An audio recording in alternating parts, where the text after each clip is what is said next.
The Mysterious Island, by Jules Verne, Part 3, Chapter 9.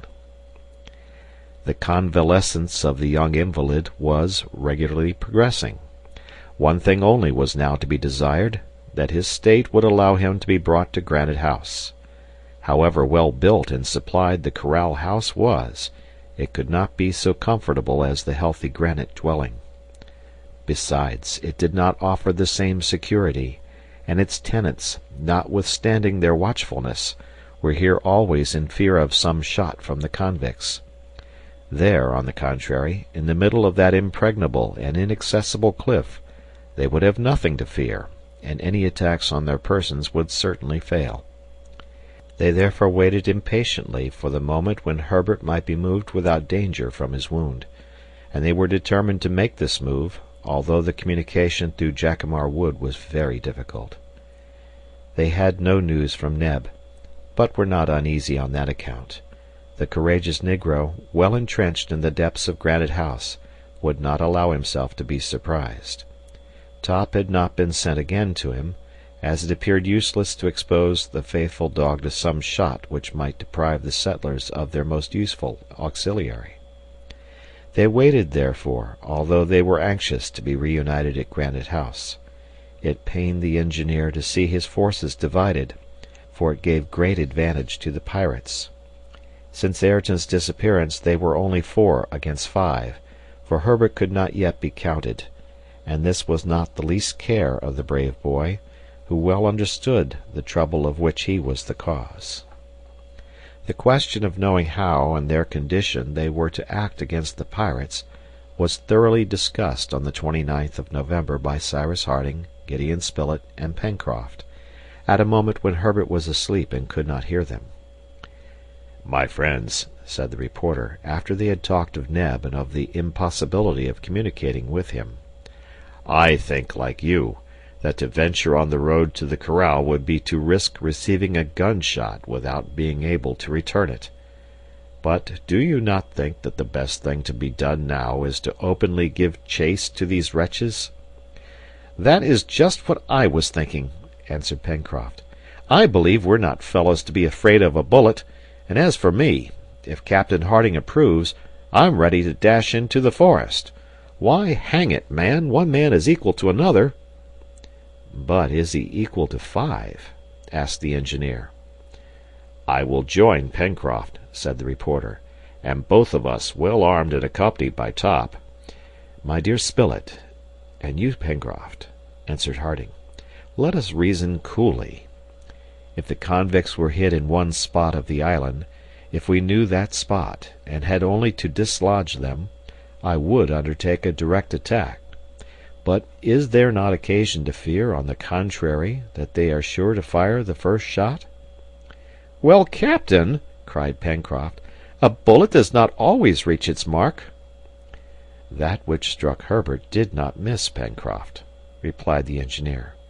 "Besides, observe that if both of you left the corral, I should remain here alone to defend it. Do you imagine that the convicts will not see you leave it? That they will not allow you to enter the forest, and that they will not attack it during your absence, knowing that there is no one here but a wounded boy and a man?" "You are right, captain," replied Pencroft, his chest swelling with sullen anger. "You are right, and they will do all they can to retake the corral, which they know to be well stored, and alone you could not hold it against them." "Oh, if we were only at Granite House!" "If we were at Granite House," answered the engineer, "the case would be very different. There I should not be afraid to leave Herbert with one, while the other 3 went to search the forests of the island. But we are at the corral, and it is best to stay here until we can leave it together." Cyrus Harding's reasoning was unanswerable, and his companions understood it well. "If only Ayrton was still one of us," said Gideon Spilett. "Poor fellow, his return to social life will have been but of short duration." "If he is dead," added Pencroft in a peculiar tone. "Do you hope, then, Pencroft, that the villains have spared him?" asked Gideon Spilett. "Yes, if they had any interest in doing so." What? You suppose that Ayrton, finding his old companions, forgetting all that he owes us— "Who knows?" answered the sailor, who did not hazard this shameful supposition without hesitating. "Pencroft," said Harding, taking the sailor's arm, "that is a wicked idea of yours, and you will distress me much if you persist in speaking thus. I will answer for Ayrton's fidelity." "And I also," added the reporter quickly. Yes, Captain, I was wrong," replied Pencroft. "It was a wicked idea indeed that I had, and nothing justifies it. But what can I do? I'm not in my senses. This imprisonment in the corral wearies me horribly, and I have never felt so excited as I do now." "Be patient, Pencroft," replied the engineer. "How long will it be, my dear Spilett, before you think Herbert may be carried to Granite House?" "That is difficult to say, Cyrus," answered the reporter, "for any imprudence might involve terrible consequences. But his convalescence is progressing, and if he continues to gain strength, in 8 days from now, well, we shall see." 8 days! That would put off the return to Granite House until the first days of December. At this time 2 months of spring had already passed. The weather was fine, and the heat began to be great. The forests of the island were in full leaf, and the time was approaching when the usual crops ought to be gathered. The return to the plateau of Prospect Heights would, therefore, be followed by extensive agricultural labors, interrupted only by the projected expedition through the island. It can therefore be well understood how injurious this seclusion in the corral must have been to the colonists. But if they were compelled to bow before necessity, they did not do so without impatience. Once or twice the reporter ventured out into the road and made the tour of the palisade.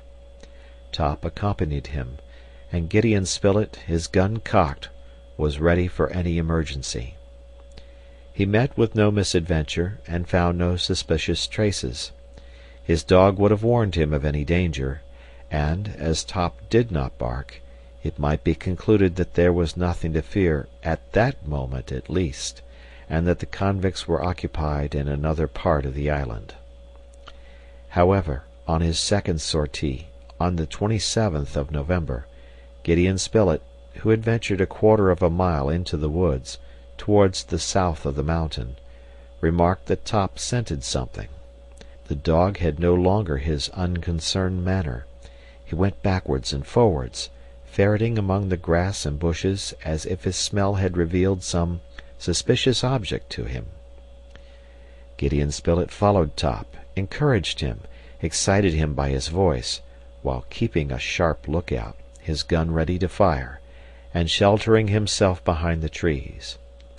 It was not probable that Top scented the presence of man, for in that case he would have announced it by half-uttered, sullen, angry barks. Now, as he did not growl, it was because danger was neither near nor approaching. Nearly 5 minutes passed thus, Top rummaging, the reporter following him prudently, when all at once the dog rushed towards a thick bush and drew out a rag. It was a piece of cloth, stained and torn, which Spilett immediately brought back to the corral. There it was examined by the colonists, who found that it was a fragment of Ayrton's waistcoat, a piece of that felt manufactured solely by the Granite House factory. "You see, Pencroft," observed Harding, "there has been resistance on the part of the unfortunate Ayrton.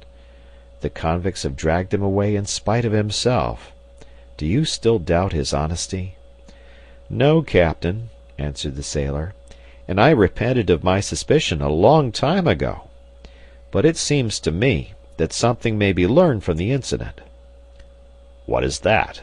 asked the reporter. "It is that Ayrton was not killed at the corral, that they dragged him away living, since he has resisted. Therefore, perhaps, he is still living." "Perhaps, indeed," replied the engineer, who remained thoughtful. This was a hope to which Ayrton's companions could still hold. Indeed, they had before believed that, Surprised in the corral, Ayrton had fallen by a bullet, as Herbert had fallen. But if the convicts had not killed him at first, if they had brought him living to another part of the island, might it not be admitted that he was still their prisoner? Perhaps, even, one of them had found in Ayrton his old Australian companion Ben Joyce, the chief of the escaped convicts. And who knows but that they had conceived the impossible hope of bringing Ayrton to themselves? He would have been very useful to them, if they had been able to make him turn traitor. This incident was, therefore, favorably interpreted at the corral, and it no longer appeared impossible that they should find Ayrton again. On his side, if he was only a prisoner, Ayrton would no doubt do all he could to escape from the hands of the villains, and this would be a powerful aid to the settlers. "At any rate," observed Gideon Spilett, "if happily Ayrton did manage to escape, he would go directly to Granite House, for he could not know of the attempted assassination of which Herbert has been a victim, and consequently would never think of our being imprisoned in the corral." "Oh, I wish that he was there at Granite House," cried Pencroft, "and that we were there too.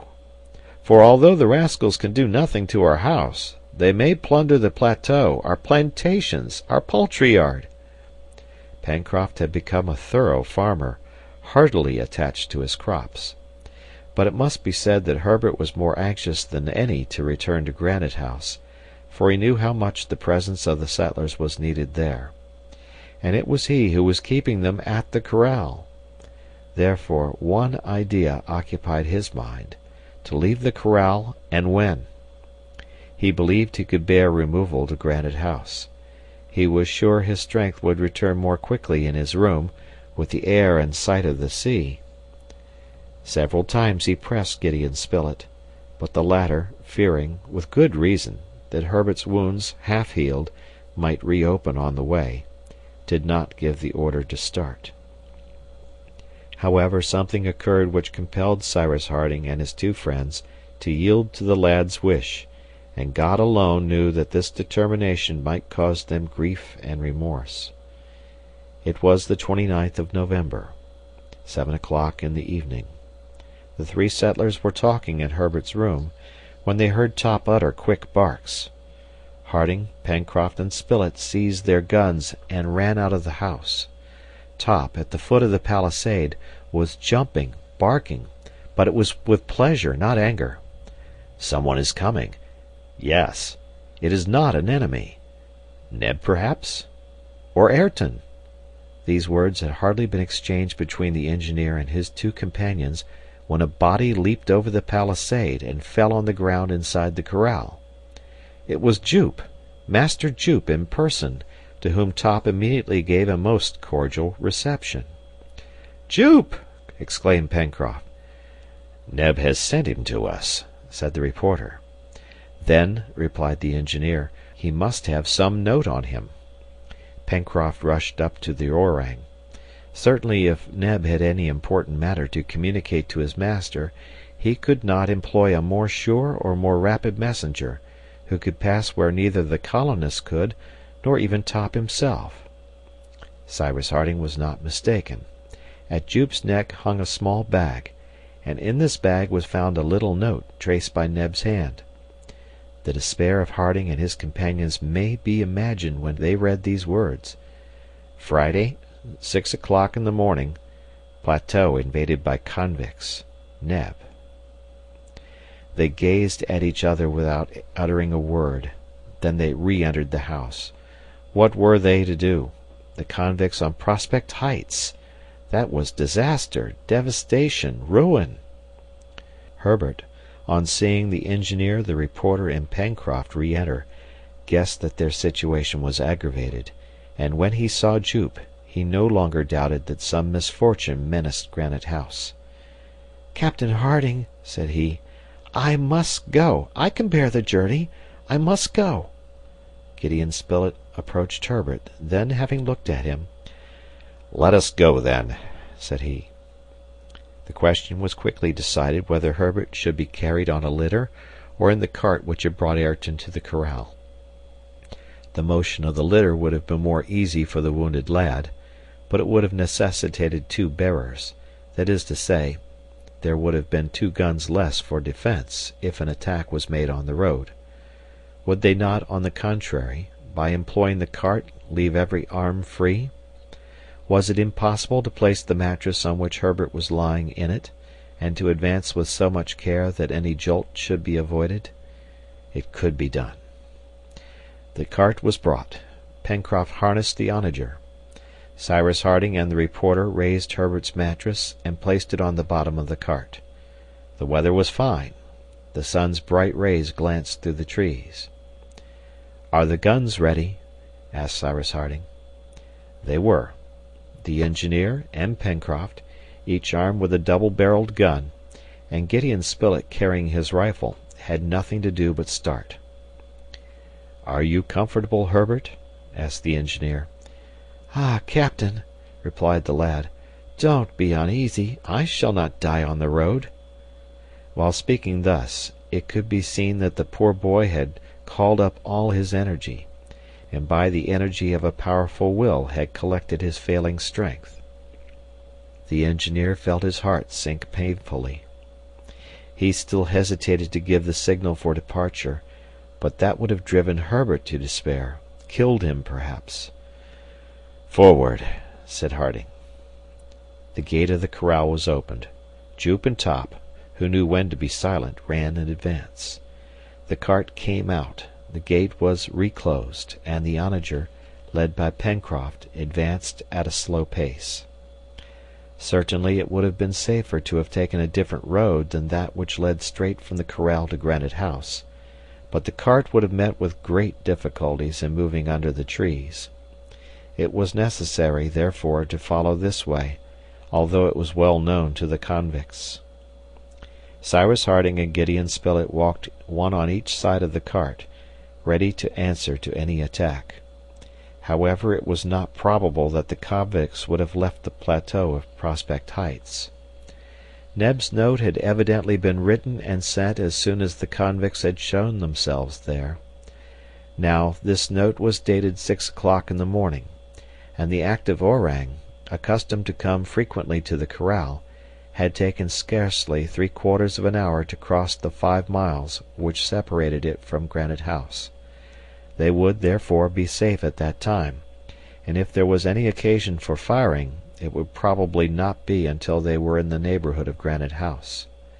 However, the colonists kept a strict watch.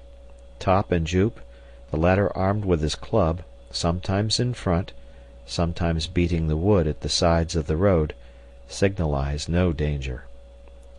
The cart advanced slowly under Pencroft's guidance. It had left the corral at 7:30. An hour after, 4 out of the 5 miles had been cleared, without any incident having occurred. The road was as deserted as all that part of the Jacamar Wood which lay between the Mercy and the lake. There was no occasion for any warning.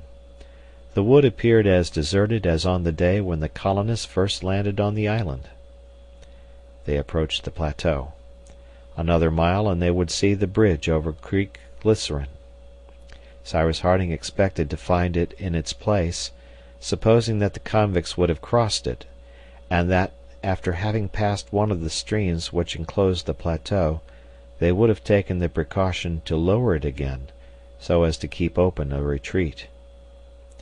At length an opening in the trees allowed the sea horizon to be seen, but the cart continued its progress, for not one of its defenders thought of abandoning it. At that moment Pencroft stopped the onager, and in a hoarse voice, "Oh, the villains!" he exclaimed, and he pointed to a thick smoke rising from the mill, the sheds, and the buildings at the poultry yard. A man was moving about in the midst of the smoke. It was Neb. His companions uttered a shout.